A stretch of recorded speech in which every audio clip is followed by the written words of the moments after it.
how is AI actually changing the home service world? Probably not as much as you think it is, or maybe a little bit differently than you think it is if you listen to everybody else out there. What's up, blue collar business owner? Welcome back to the Blue Collar Prosperity Podcast. I'm your host, Paul Masker, where we focus on helping guide you to have a prosperous business.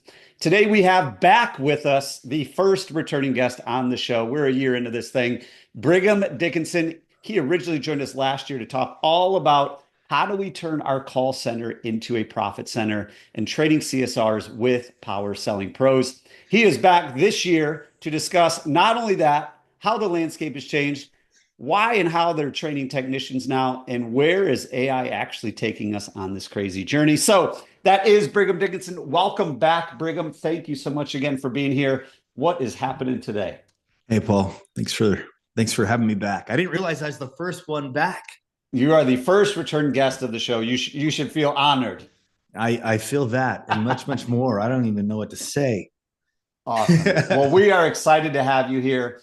For those listeners out there that didn't listen to your first interview, they're going to go back and listen to it after this, but give them the quick 30-second, 60-second rundown of what you do at Power Selling Pros, and then we'll jump into all the meat of this conversation. Yeah. So we train your team to book calls on wow customers. We started about 16 years ago, according to LinkedIn. In fact, when I got the notice that I had this job, I guess you'd call it, for 16 years, and I got my congratulations coming in, I was like, wait, I've been doing this for 16 years? Are you kidding me? So that was kind of a surprise. But yeah, so 16 years we've been training CSRs, dispatchers, lead coordinators. We monitor their calls. We coach them one-on-one using their own phone calls. We take them through a certification process. It's 4 levels of certification. It takes about 1.5 years to complete. Most people stay on even after the 1.5 years. We have almost 1,300 trainees in our program. So to be exact, we have 1,297 trainees in this program, which is crazy. Let me tell you how crazy that is. It's crazy because in fact, I told Paul this beforehand. This time last year, we had about 900 trainees in our program, just over 900 trainees in our program. Today, we've got almost 1,200, almost 1,300. 1,300 trainees in our program. So it's pretty crazy what's happening these days at Power Selling Pros. But we focus in on your customer experience. We focus in on social skills, your ability to connect with a customer on an emotional level and help them feel really warm and fuzzy and happy about working with you. So that's what we do. Love it. And yeah, we were talking a year ago, everybody said you'd be out of business because there aren't going to be any CSRs to train. It's going to be an AI agent answering the phone for every single home service company, and no one's going to need you. And obviously that hasn't come true, but you are leaning into AI to better serve your client. Not only leveraging AI to help the CSRs, but obviously leveraging AI now, even that we'll talk about a little bit today, as well as to also start improving the technicians' performance so they can wow their customers. So where have you been in the last year? How are we leveraging AI? Why are you still in business? You should be out of business because AI is answering all the phones. What's going on in your world? Well, it's interesting because what it's done is kind of shine the light on the CSR's performance and why it needs to be improved, right? Why it needs to be elevated. And so I'll just tell you a quick experience. Lace reached out to us earlier this year because they've grown tremendously. And what they do is they will show you where your CSRs are performing, how they're performing, what they need to improve specifically. And that's what their AI does, right? It actually supports the human as opposed to replacing the human. And as their clients started saying, okay, cool, our CSRs are not performing the way that they should, we can see that. Do you have an answer for us, Lace? And Lace was like, no, we don't. And so that's when they reached out to us and said, hey, will you help us out with that? And so it's crazy how it's all came to be, because you're right. In the beginning, they were saying, hey, what are you going to do, Brigham? I mean, you're toast. And chances are you're not going to be around much longer. And the exact opposite has occurred because even though the AI is there, it's not good enough to replace humans that perform at a high level. So let me give you an example. I have a sister company called Booked by Power Selling Pros. And that is a night answering service. So we have dedicated CSRs that answer phones for contractors nationwide. We've got over 60 agents. These 60 agents book 93% of their phone calls. And about 4 months ago, we had 6 companies that left in the same month to have AI, a robot, answer their phones, all of which came back within the same month. And they said it was a disaster. It was a disaster.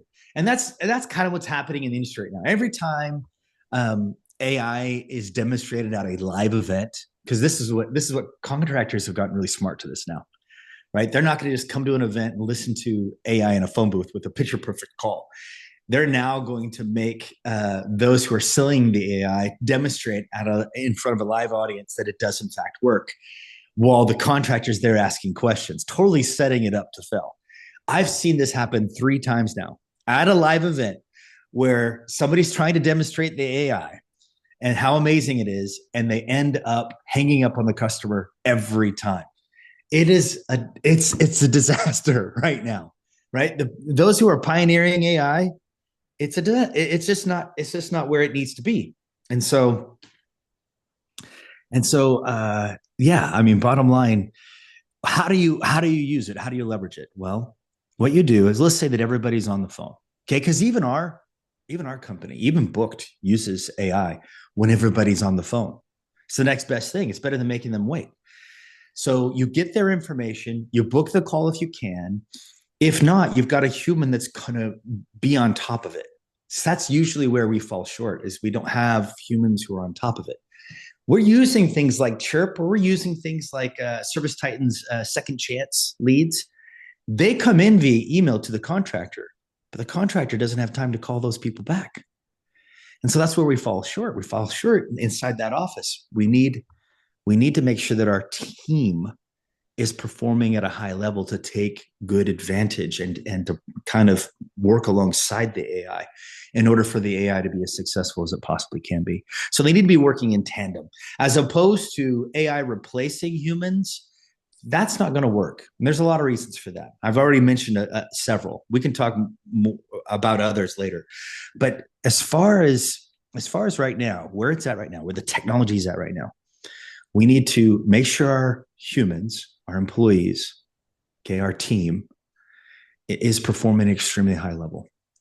And then we have the AI monitor them, make sure that we keep tabs on them, and we're keeping the performance at where it needs to be.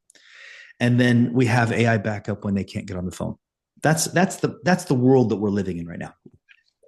Yeah, and I think that's how like anything gets started, right? First, everyone gets excited, first movers, I'll jump in. Oh, this is going to be the next best thing. This is going to take over the world. And then a lot of those things kind of go by the wayside. And Gary Vee's even talked about it. If anybody follows Gary Vee, I haven't followed him a long time, but he always talked about it like, hey, 99% of these companies are going to fail, but the couple percentage eventually, once the new movers are out of there, are going to figure it out, and it eventually will get there, but it's going to take a lot longer than most people think. So love the idea of using AI in tandem with humans. One, to have AI listen to the calls so the humans don't have to. So then AI can tell the coach, the trainer, whoever it is, hey, this is what's going on. Then the trainer can go train the CSR. Hey, let's work on this. That's making it way more efficient. And then when everybody is on the phone and the only other option is this person leaves a message or the phone keeps ringing and they hang up, we've got AI to back us up. It's still there. It's still supporting. And then we can continue to serve that customer. So you're doing that on the CSR side. I know you're also then getting into the technician side as well, because now there's all this great sales platform AI tools out there to, like a Rilla, to listen to the in-home service calls, sales calls, how they went. We can plug in our sales process, see how they followed it. But then I think like with a lot of data, like we collect it all, but then if we don't do anything with it, the data is worthless. So what are you guys starting to see and starting to do and starting to help these companies on a service tech side, sales tech, comfort advisor side? So contractors are overwhelmed with data, right? Depending on the technology they're using, their field staff, their office staff, they're inundated with performance data, and they don't have the time or the wherewithal to comb through that data. Now, technology companies are getting to the point where they're using AI to kind of help assist with that, kind of sift through the data for them and find specific things. But even then, if you are one service manager and you have 50 techs, good freaking luck. Okay. You're not going to have time to do it. So for years, contractors have been talking to PowerSling pros about, hey, Brigham, you're doing so great teaching our CSRs these soft skills with the pattern for excellence. Will you do the same thing for our techs? And we've always been reluctant to do that because we cannot monitor performance. We can't hold them accountable to their performance like we do with CSRs, dispatchers, and lead coordinators. And so lucky for us, this technology has come out, and it's just been just a phenomenal opportunity to now begin to monitor technicians, monitor comfort advisors, and then hold them accountable to their performance as well. So it's pretty exciting. Now, here's the interesting thing. We're probably the only training company that has a team of call monitors. Why do we have a team of call monitors? Because that's what we did before AI came out for CSRs, dispatchers, and lead coordinators. We had live humans listening to calls, saving certain calls for coaching purposes. So now what happens to their job, now that we have AI that's following, basically finding these things out, making it easier for the coaches. I mean, the coaches can just type in specific keywords. Hey, are they being positive over the phone? Are they listening? Are they caring? Are they reassuring? And they can pull up specific parts of the call right then and there during the coaching session. So what happens with these call monitors? Well, crazy thing, their job changes, right? We have the ability with a very short learning curve to show them the new technology, whether it's Rilla, whether it's Salesforce, or what have you. And now they're uncovering specific things that a technician or a comfort advisor needs to improve, whether it's positive attitude, whether it's empathy, whether it's asking the right questions or creating value or being grateful, whether it's asking for the sale, whether it's overcoming objections. All those things we can uncover very quickly with our team of call monitors. So imagine a sales manager who is backed up by an army of people uncovering specific things for his 50 techs. Right. And even if it's not 50 techs, let's say it's 10 techs, still a ton of data. Let's say it's 5 techs, a ton of data for one person to comb through, even if they've got AI to help them. So it's cool because it's been incredibly serendipitous for us to have all this AI come into the industry and give us an incredible amount of opportunity to serve contractors in the industry. Because it's what we've been doing all along. We've been doing it all along with CSRs, and now we have the opportunity to do it with techs and comfort advisors. Amazing. And when you mentioned, like, say they only have 5 techs, there's at most they're going to do one ride along a month with that technician, and that technician's not going to act like they normally would act when their service manager or general manager or whoever it is riding along with them. And that's like, one call out of 50 that they ran for the month that they actually got to see, versus now we have technology that can track all the calls, and then you have coaches in place, call monitors in place to then actually go implement it. So okay, can I jump in on that real quick, Paul? Of course. So we'll do 6 ride-alongs, virtual ride-alongs a month, or 12 virtual ride-alongs a month per technician or comfort advisor. It depends on how much assistance the service manager would like. So imagine that for a moment. It's going to be hard for them to do one by themselves. We're going to do 6. With our team, we're going to be able to provide feedback 6 times a month or 12 times a month, depending on your need per technician. Yeah. And what I see as well is just like when they're using, call it the Rilla, the Salesforce, or whatever they're using, they act more like themselves because they don't have somebody else with them following them, watching every step of the way. So it is also better data too, if you want to call it that. So as you guys have been doing this, I'm curious on where do you see the biggest fall offs or biggest, opportunities to improve from a technician standpoint? I know we talked a lot about CSRs in the last episode. So from a technician standpoint, for our listeners out there who have technicians, where do you see the biggest opportunities for improvement from a technician's performance when going through their sales process?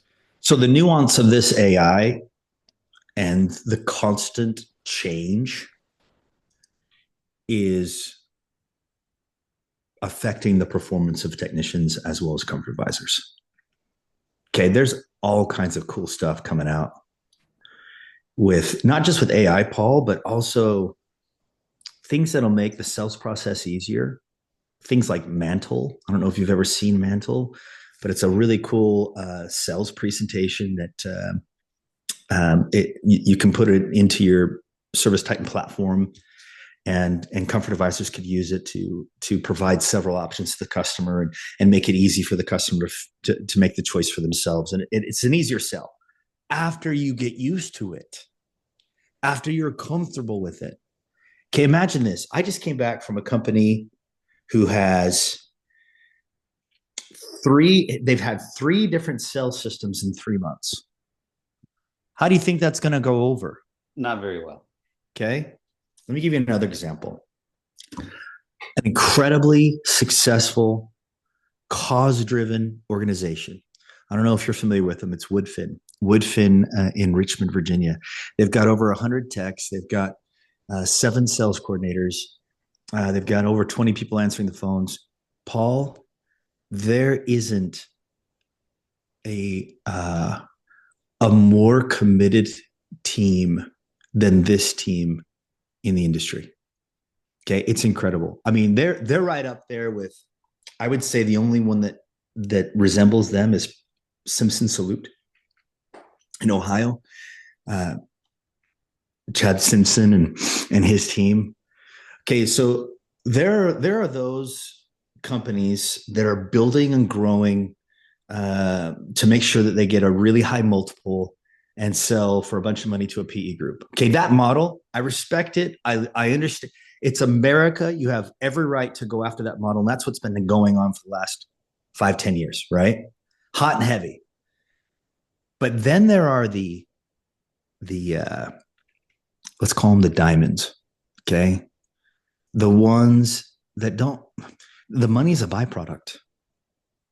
Okay, what they're doing inside their community, the difference that they're making in people's lives, when they are drinking the Kool-Aid, okay, that's Woodfin. That's Woodfin. Okay, and it's very Chick-fil-A-esque in there. The moment I went in there, I kid you not, within an hour, I wanted to move my entire family, move over there, ship everything over to Richmond and work for that company. That's the type of cause-driven company that I'm talking about. Okay. So I go into this company and they've had some changes. They've had some growing pains, right? And I was on day one, I was working with the CSRs, coaching the CSRs, awesome team of CSRs, totally committed, family oriented. It's amazing how family oriented this massive team is. It's incredible what they've done. On day 2, I worked with the sales coordinators. There were 7 of them.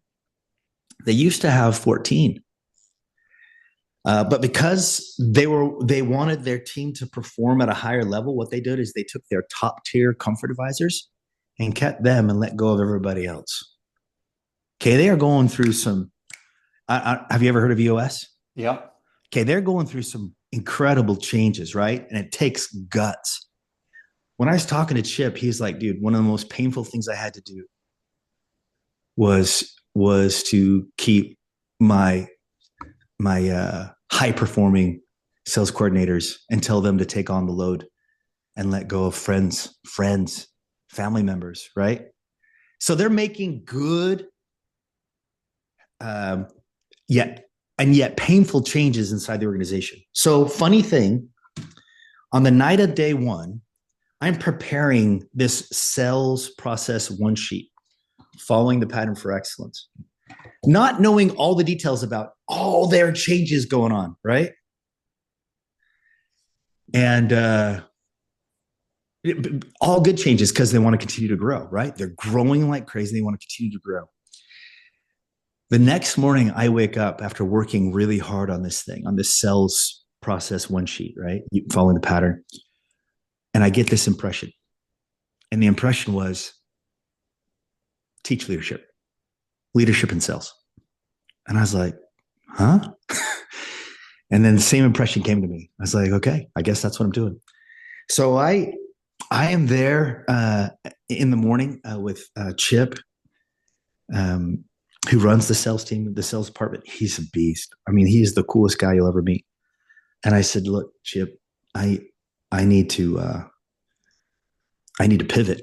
I need to pivot, and I want to do some sales leadership. What do you think? And he loved it. He's like, dude, this is exactly what they need. And I was like, okay, cool. So we went with it, and sure enough, they loved it. They loved it. And as soon as we were done, they said, this is what we needed. Now, what did I talk about?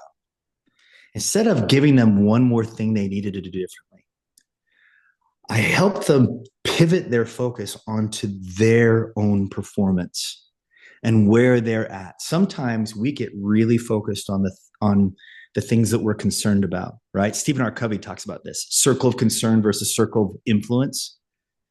Okay, he's been talking about this for years. Well, because of all the changes going on inside their organization, they were so focused on, naturally, they were focused on things they were concerned about, but they couldn't really control. That's not going to help your sales. Okay, so I talk about leadership in sales. I talk about their performance and about the way they're looking at it. And so my objective that morning with the hour that I had with them was to change the way they're looking at all these changes, all the nuances going on, and approach it the right way with focus on the things that only they can control.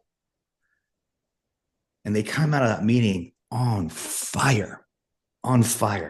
So what's my point? My point here is the way that we've always approached this, it's not necessarily about the sales system.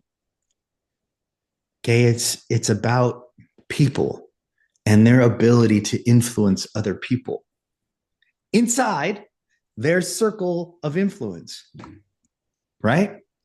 So it was amazing. It was amazing. Now look, it comes down to getting people feeling comfortable, feeling safe, and having a little bit of fun. Okay. In fact, I asked technicians about this when we're working with them. I say, guys, how do you get kissed on a date? We may have mentioned this on the first podcast. This is why you got to listen to the first podcast, you guys. How do you get kissed on a date? You wouldn't ask CSRs this question, right? Because it just wouldn't go over very well. But with a group of technicians early in the morning, right? Even if they're married, you and I know that they haven't been kissed in weeks, right? This is a good question for them, okay? Because they're going to pay attention to this question. So very simply, in order to get kissed on a date, you've got to create an environment of safety, okay, where they feel safe. Because guess what? If they don't feel safe, you're not getting kissed. If they don't feel comfortable, guess what? You're not getting kissed. If they're not having just a little bit of fun, guess what? You're not getting kissed. Okay, you've got to have those three things. Now, this is usually where a smart alecky comfort advisor or technician raises their hand and says, wait a minute, you want us to kiss our customers? No, I don't want you to kiss your customers, but I do want you to create an environment of safety, comfort, and fun.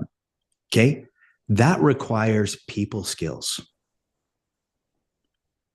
Okay, that's where we start talking about the pattern for excellence. This is why contractors reach out to us and say, hey, look, you're doing such a great job teaching our CSRs to connect on an emotional level with customers. Will you do the same for our technicians? Because guess what? They've got a sales system. They've got it. They just don't use it. Okay, so what is that? Well, it's not the sales system. It's the person. It's what's going on inside their head. And you've got to unlock that, right? You've got to help them push through those barriers. The reason why people are not successful are because of their individual blocks. Okay. So my goal is to get them through those blocks by helping them see where the blocks are and to push through them.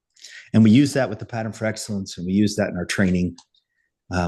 It's all about soft skills. Everybody's got a sales system, and nobody's able to connect with the customer the way that they should until they get through those mental blocks. That was awesome. Didn't know where you're going to go with that minute, but you got to the answer in a very powerful way, I must say. And it is so true because, right, they say it all the time. People buy from people they know, like, and trust. You're creating safety, you're creating comfort, and having a little bit of fun. That's who people want to do business with. And the sales process is irrelevant if you're not in the right mindset, or you don't have the soft skills, or you don't want to create you can follow a process to the T and go 0 for 100 if you don't have those skills, or you're not building that safety and comfort and fun. And I've always said it's just one big conversation. And if you're genuinely there to help people, you're going to build a good relationship. How do we help people? We ask them questions, right? We ask them questions of, how did this happen? How long has it been going on? How long have you lived here? Oh, do you have kids? Like that's that going back to your question of how do we get kissed on the date or on the first date?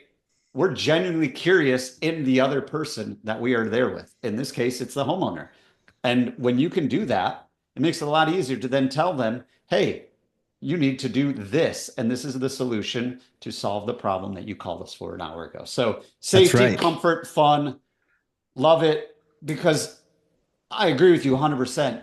All the sales processes are 99% the same, right? They're going to tell you to do this. They're going to tell you to park here. They're going to tell you to put the mat down. They're going to tell you to wear the shoe covers. They're going to tell you to shake the hand or not shake the hand and give them a business card. Don't give them a business card.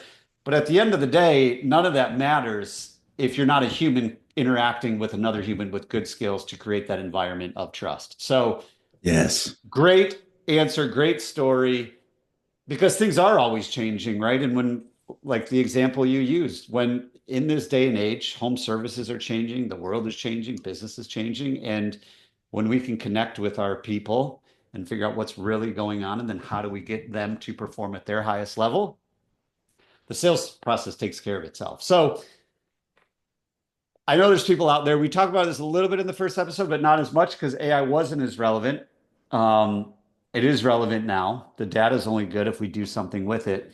But there are people listening to this that are using AI more and more to say, answer the phones. And I know we talked, like I said, we talked about this a little bit, but as we go into that realm, how can we empower or repurpose our CSRs to actually be more valuable to the organization instead of, because I know where a lot of people think of when they hear AI is going to answer the phone, they're like, I don't want to have to let go of my 20 CSRs. We're not going to have to do that. You've proven that. You went from 900 to 1,297 trainees in the last year. But as we kind of make that shift, where do you see successful home service companies repurposing these CSRs or leveling them up to still be a valuable part of the organization? I appreciate you asking that. Uh, First of all, a business owner needs to decide what kind of model of growth he wants to go into. Okay, there is the McDonald's model. The McDonald's model you go into McDonald's now and you see that there's two big screens and you can order what you want on that screen. Okay, they've completely automated it and they have less people. They just have people who are collecting the money and making the food, but they barely interact with you, right? You might even get a smile. You'd be surprised if you get eye contact. Okay, but guess what? The model works.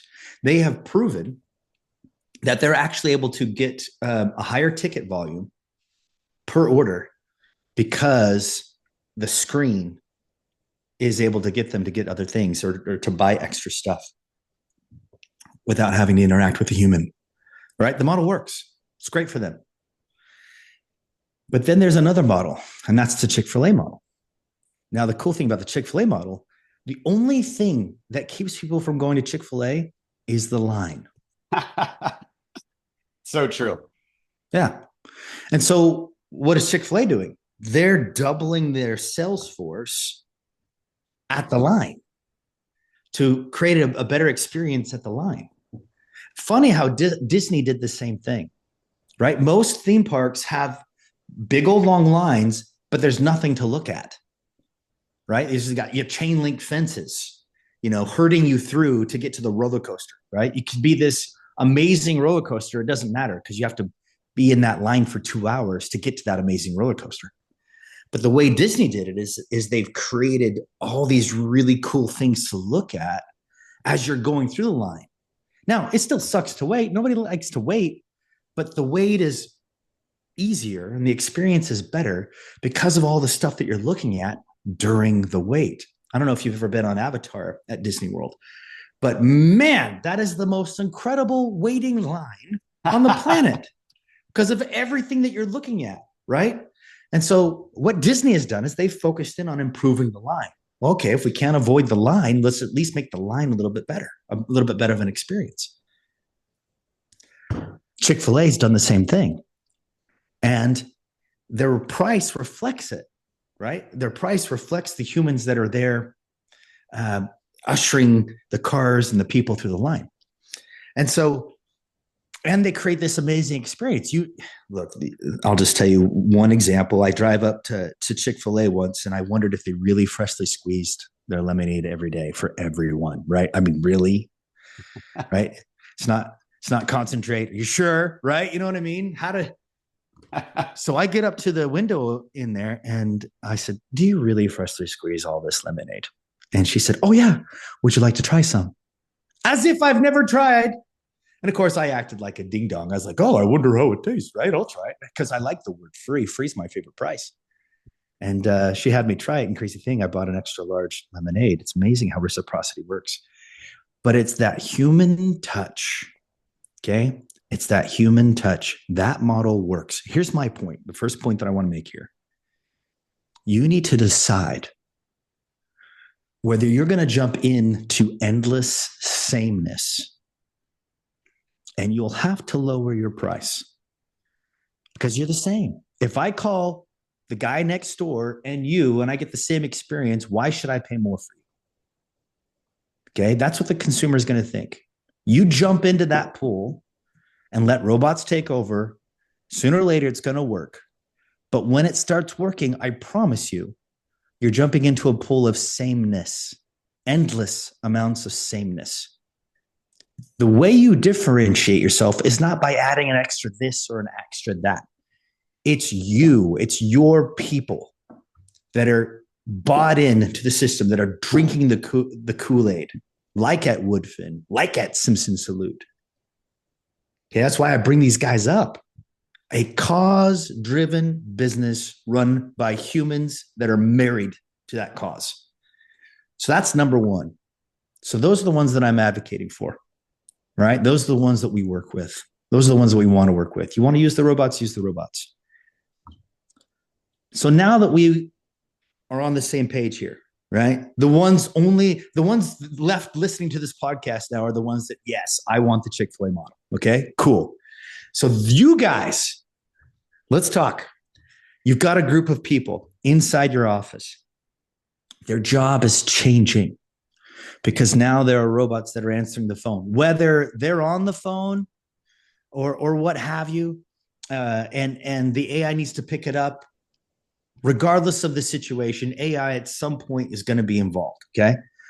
Now, when a customer gets on the phone and they want a ballpark price, they want to know what you charge to come out, they want to talk to a technician, you set up your AI to immediately say, cool. Well, not cool, but yes, we can help you with that. Let me get you in touch with a live agent, and then let the live agent handle that. AI is not there yet. Okay. They're not going to be able to handle that call. Let the human, a trained human, okay, a human that is monitored, one of your employees, I hate saying human, by the way. See what robots have done to us? Okay. Your people, your employees, your valued partners, you give them the ability to take on those calls and book those calls. Okay. When they get on the phone, the customer says, hey, I'm looking for a ballpark price. Great. Can you tell me more about your situation? What's going on?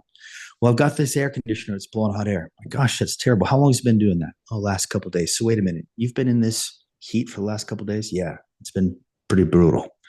Well, look, we can totally help you with that. You've called the right place. When would you like us out? Well, this afternoon will be good. Okay. Trained humans. Let's say, oh, really, I just want a ballpark price. It's a great question. Here's what we do. What we do is we send out the comfort advisor. He comes out.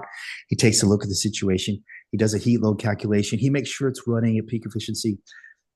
And what he'll do is he'll give you that price that you're looking for while he's there in the home taking care of you. When would you like him out? Okay. We want a trained partner employee doing this. Let's say they push back and they go, yeah, you can't just give me an idea as to what it's going to cost. And just maybe a ballpark. Mr. Jones, I can respect what you're looking to get done, right? You don't want to waste anybody's time, especially your own. I don't want to waste your time either. If I were to give you a price right now and we come out, we do a heat load calculation and we end up giving you a completely different price, are you going to be okay with that? Well, no, of course I'm not going to be okay with that. Of course not. This is why we want to come out. We want to come out, do a heat load calculation. Okay, system is only as good as the way it's installed. We are better than everybody else. Let us have the opportunity to come out. It won't cost you a thing. Let us come out and take a look at the situation, do that heat load calculation, give you an accurate price. When would you like us out? There you go. Okay. This is what a trained human should do. And this is why AI is not there yet. And they won't be there for years. Okay. So what do you do with the humans? You continue to train them. All right. So let's say that a call comes in and they are not a member. Okay, so the very first, like a club member or a service agreement member, we simply say, "Hey, Mr. Jones, I'm looking at your notes. This is after the appointment's booked. Mr. Jones, I'm looking at your notes. I noticed that we've worked with you a few times over the years. Yeah, I've been working with you guys for over 10 years now. Love that. Appreciate your loyalty. Really grateful. And as I look at your notes, I notice that you don't have that membership. You know what it does? No, I don't know what it does. Well, it prevents things like this, the thing that you're dealing with right now, from happening. We come out in the spring, we come out in the fall, make sure your system's running at peak efficiency. The best part about it is it prevents things like this, the thing that you're dealing with right now, from happening. If you want, I can get you going on it right now. It's $20 a month. All right. Now, the really cool thing about this, Paul, let's say that a customer gets on the phone, they say, "Hey, I just want to know what you charge to come out." Now, if it's a live agent, I'm going to show you how to handle it just in a minute. If it's AI, you have the AI say, "Great, let me put you in touch with a live agent." Don't even let the AI mess with those kinds of calls. Okay. So it gets to a live agent. "Hey, I just want to know what you guys charge to come out." It's a great question. "Can you tell me more about your situation? Because it really depends." And side note, Paul, it does depend. Because if they want to replace it, it's free. For us to come out, it's free. If they want to fix it, there might be a dispatch charge there, right? So either way, you need more information. Truthfully, it's not a put off. I need more information. Okay. Well, I've got this air conditioner. It's blowing out air. "Hey, we've heard this before, Paul. Tell me more about it. How long has it been doing that?" "Oh, last couple of days." "Well, I can totally help you with that. When would you like us to come out?" "Oh, this afternoon would be good." Or they push back. They say, "Do you guys not have a charge?" It's a great question. Here's what we do. What we do is we send out that tech. He comes out. He takes a look at the situation. He determines exactly what you need fixed, and he gives you a price before he starts. Now, there is a fee of X, or there is a diagnostic of X for him to come out and do that. "When would you like us to come out?" So I give them their answer, and then I ask a question of my own. "When would you like us to come out?" Now, let's say, Paul, that they decide they don't want that, right? They don't want to pay that. Let's say that the dispatch was $1. "I don't want to pay that. That's ridiculous," right? Too expensive. Okay, cool. "Is it just the fee that you're concerned about?" "Yeah, I don't want to pay it." "So if it weren't for the fee, would you move forward with the appointment?" "Yeah." "Okay. Well, there's one thing we can do. We've got a service agreement. It's awesome. Sound familiar?" We come out in the spring, we come out in the fall, we make sure it's running at peak efficiency. The best part about it is it prevents things like this, the thing you're dealing with right now, from happening. Now, if you wanted, I can get you on the club membership as opposed to having you pay the dispatch fee. If I do that, is that enough for you to move forward with the appointment today? "Well, how much is it?" "It's $20 a month." I can get you going on it right now. Now, let's say that we have humans that are crushing it like that inside your office. And I know if you're not working with us, they're probably not. Okay. So the first thing we need to do is get them there. Okay. That's number one. Number two, if they can do that on the inbound calls, why can't they do that on the outbound calls? And you guys, this is how they keep their job. Okay. They become inside sales reps, not just CSRs. And this is the long answer to Paul's short question. Okay. Very simple. If calls are coming in hot and heavy, you're 90% booked tomorrow, 80% booked the next day, and 70% booked the following day. No outbound calling for you. Okay. Just take those inbound calls, book them, and close service agreements all day long. If no calls are coming in, you're 50% booked tomorrow, you're 40% booked the next day, and 3% the following day. Guess what?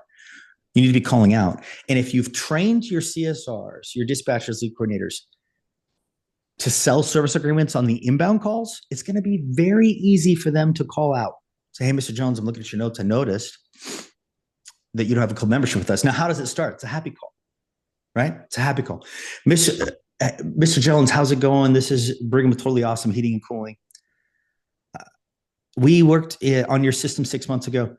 Wondering how things are going. Is it still running the way that it should? "Oh, yeah, it's great. It's wonderful. It's amazing. Oh, I'm so glad to hear that. I appreciate you letting us know. I noticed you don't have a club membership with us. I'm wondering why not." "Well, what is it?" "Well, we come out in the spring, we come out in the fall." Sound familiar, Paul? We come out in the spring, we come out in the fall, make sure it's running at peak efficiency. The best part about it is it prevents things like this, the thing you dealt with 6 months ago, from happening. If you wanted, I can get you going on right now. It's $20 a month. Now, let's say that you get 30 calls that come in a day. Here's the kicker. Okay. You get 30 calls that come in a day, and you ask that question on every call. Okay, whether it's inbound call or an outbound call. And you agree beforehand to your CSRs that you'll pay them, let's say it's $15 a service agreement that they sell. Okay. So out of 30, let's say that 20 out of the 30 say, I'm good, no thanks. What does that mean? What that means is you've got 10 people a day that say, what is it? What is it? Now let's say that 2 out of the 10 decide to move forward. That CSR should just made an extra $30 a day. Okay, what is that a week? It's $150. What is that a year? It's $7,500. What does that do for the CSR? That makes them part of your sales team, because now they have control over their own income and they can make as much money as they want to make sitting in that seat. And this is how you keep your staff inside the office. You keep that staff because you're giving them a way to make as much money as they want to make sitting in that seat, whether you're using AI or not. Okay, now let's say that calls aren't coming in. Okay, we do the happy calls. And we keep selling those club memberships, and we still can affect our own income, whether calls are coming in or not. And we keep crews busy, and we keep everybody happy. Everybody wins. There you go. Long answer to a short question, but there is unlimited opportunities within your business that you're probably not tapping into, regardless of AI, regardless of how you're operating. And it all comes back to training and leadership and really getting everybody, rowing in the same direction. So, hey, Paul, I'm glad you forgive me for interrupting. You said leadership there. You have an incubator of leadership inside your call center. As long as you've got eyes to see it, you have a group of individuals that could be great leaders inside your organization. The way that you help those leaders rise to the top is you challenge them the way I'm describing. And the ones who take this on are the ones that can lead your team and your company tomorrow. Okay. There is a CSR, a person that started out as a CSR and then became a CSR manager inside the organization. They left that organization, started looking for a job. They found Power Selling Pros. That person today is running my company. Okay. Lindsay Wood, she's incredible. Okay. Don't anybody try and steal her. Okay. She's incredible. But I'll give you another example. Tasha is over our sales, our entire sales team, and they're crushing it right now. I've never had a more powerful, more successful sales team. We're really proud of what she's been able to do inside our sales department. She applied to Power Selling Pros twice. Why she had to apply twice, I have no idea, Tasha. I had nothing to do with that. We hired her the second time around, luckily. And she was a phenomenal coach and moved herself up the ranks very, very quickly. But all we need to do, number one, as business owners, is have eyes to see what really is inside our call center, and then give them training and incentives to make as much money as they want to make inside that call center. The leaders will rise to the top, and those leaders can jump in and take vital roles inside your organization as it grows. So just keep that in mind. Love it. So as we wrap this up, Brigham, we've talked about a lot of things. We'll definitely have you come back in 2026 to see what the landscape is then. Maybe you'll be the first 3-time guest on the show. Yes. But as we wrap this up, what is one thing, we ask this to everybody, what's one thing the listeners out there could take action within the next 24 hours to move their business just 1% forward? What's one thing they could do? I'm going to give you 2 things. Perfect. Fire away. Number one, a customer needs to feel understood, cared about, and reassured before they're willing to give you anything, their address, where they're located. Okay. Whether they need to feel understood first, understood, cared about, reassured. If you can do that first, everything's going to be a whole lot easier to book that call and well that customer. So make sure that you show them that you understand, that you care, and reassure them they've called the right place, just like I've demonstrated over and over and over. You do that, you're definitely going to increase your call conversion. The industry average is around 40% calls versus set appointments. That'll put you in the 70 percentile. Okay. That's number one. Number two, I definitely want you to teach your team to do outbounding, and they need to be cool with it. They need to be comfortable with it. And the way that you do that is through the little gateway drug, right? That club membership. Sell the club membership on inbound calls. It'll be easier for them to do it on the outbound calls. But here's what you need to do. The best type of comfort advisor lead is a tech set lead. Okay. When technicians book appointments for comfort advisors, those are the ones that the comfort advisors want to go on the most. You know it and I know it. Well, why wouldn't we have CSRs do the same thing over the phone? Mr. Jones, I'm looking at your notes. I noticed that there's a system that we've been working on for over 12 years now. You've gotten some great life out of it. Have you ever considered replacing it? If you wanted, we can get you approved for financing right now.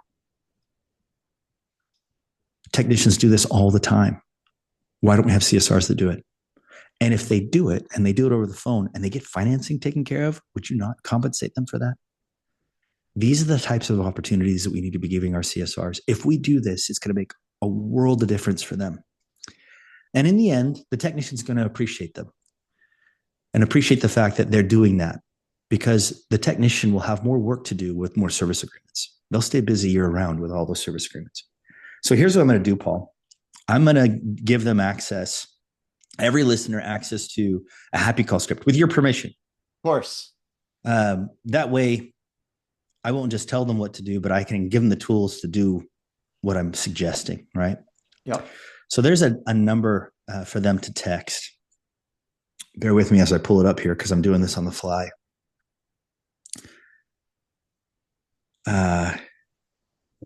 So text happy, the word happy, to 385-247-3714. So once again, 385-247-3714. Just type in the word happy and we'll get you that script, that happy call script. If you're ready to learn more about Power Selling Pros, just go to our website, Power, Power, Selling, Selling, Pros, Pros.com. And there's a link to get a demo. Just click on the demo link and schedule a time for us to connect with you and see if we can't custom build a plan for your techs, comfort advisors, CSRs, and dispatchers. We're happy to help them with their soft skills. In addition to that, Paul, what do you think? What else? Is there anything else you wanted me to cover? No, that was phenomenal. Love it. We definitely went over time, but it was well worth it. So in case you guys didn't write it down or didn't hear it, text happy to 385-247-3714 to get that script so you can do your happy calls, follow-ups, and turn your CSRs into inside sales reps. Brigham Dickinson, thanks again for coming on the show, sharing your journey, and providing a ton of actual advice for all the blue-collar business owners out there as we continue our journey to prosperity. Appreciate you as always, sir. Thank you. Thank you so much.